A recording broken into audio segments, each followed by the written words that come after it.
Сәлем қайырлы күн достар. Бүгін сіздерге сеп мотордың клапанын қалай реттеу керек және оның меткісі туралы айтатын боламыз. Міне бұл сіздерге көрсеткелі отырған мотордағы меткі мынандай сызықпен белгіленіпті. Бұл енді мына үстіңгі жабатын қақпақпен бір сызықтың бойында тұр. Ал енді кейбір мотоциклдерде мынандай жерінде ойық шұңқырмен төшкімен белгіленіп қояды меткі. Енді ол әрқайсы мотоциклде маркасына байланысты әртүрлі болғанымен барлығында клапан реттеу бірдей. Енді бұндағы мына шештрнамыз толық бір оборот айналып шыққан кезде астыңғы коробкадағы балымыз 2 рет айналады.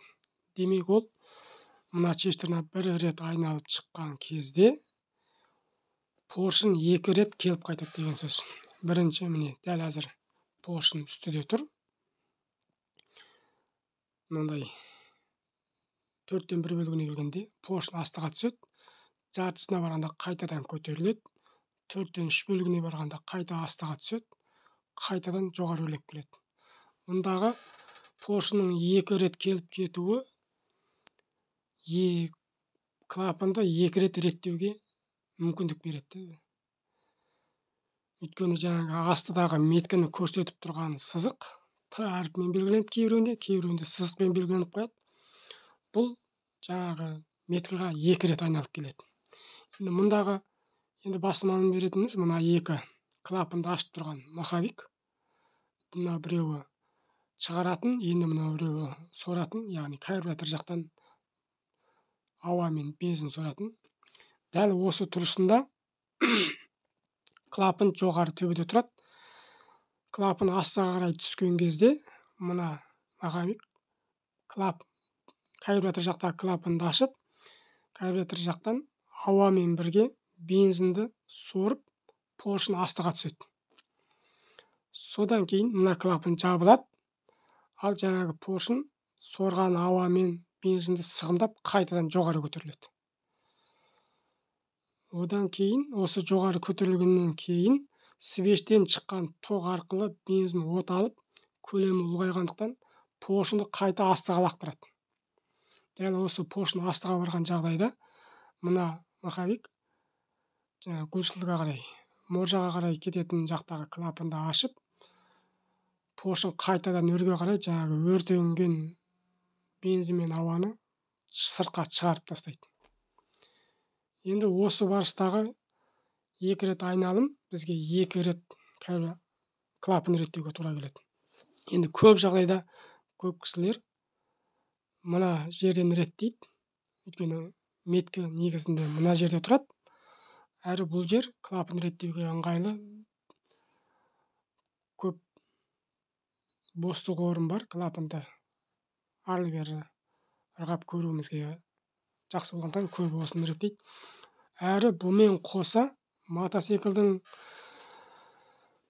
от алуы және оның күшінің жақсы болуы үшін біз мына аралықты да міндетті түрде тексергеніміз дұрыс.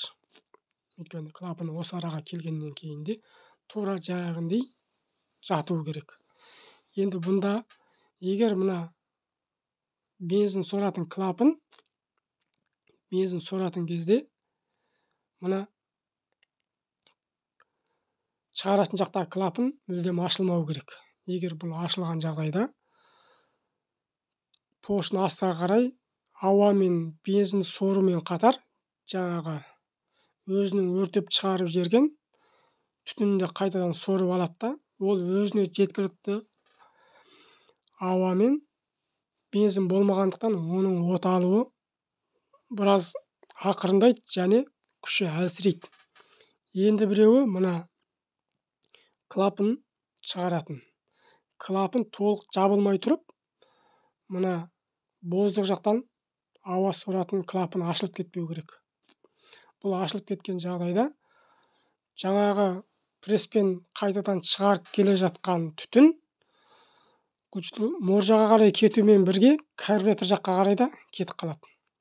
Бұл кей кезде мотоцикл резко өшкен кезде карбюратор жақтан түтін шығарып жібереді, не болмаса карбюратор жақтан боздыққа қарай бензин лақтырып тұратын осының әсерінен болады. Негізі бұны көп жағдайда осы әсерді туғызатын мына үстіндегі Клапанды ашып тұрған мына бармақтарда ешқандай ойық болмау керек.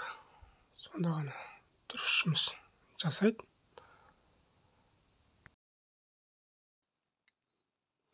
Сондықтан осы жерге келген кезде, осы екінші айналып келгенде, осы бармақтардың ешқандай желінбегеніне және жаңағы аралықта ешқандай бір боздықтың қалмауын қатты қадағалағандарыңыз дұрыс.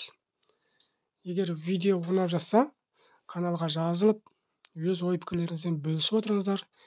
Енді ертең осы моторды толығымен құраған кезде біз меткінің астыңғы меткімен қандай байланысы барлығын және қалай реттеуге болатындығын толық мазмұнымен, толық видеосын түсіріп жіберетін боламыз.